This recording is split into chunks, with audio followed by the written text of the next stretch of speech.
আমার বাড়ির সবচেয়ে ভালো কাঁঠালের জাত, তাই এটা। তো নিচে একটা ডাল ছিল, তো আমি প্রথম চিন্তা করলাম যে এইভাবে দেওয়া যায় কিনা।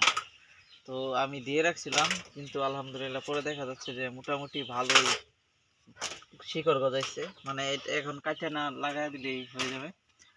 তো আমি এটা আজকে একটু কাজ আছে, কালকে এটা আমি এখান থেকে কেটে কালকে একটা নতুন ভিডিও করব, ওইটা আমি আপনাদের দেখাবো কিভাবে আসলে এটা এভাবে নেওয়া যায় কিনা।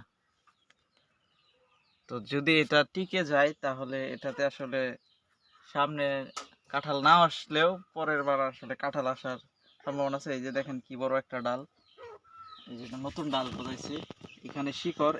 কিন্তু এখন আর এই গাছ থেকে মাত্র 20% থেকে 30% খাবার সংগ্রহ করে, আর পুরোটাই কিন্তু ওই যে এখান থেকে যে গুটি কলমটার মতো দেওয়া আছে এখান থেকে সংগ্রহ করে। দেখতে পাচ্ছেন শিকড়।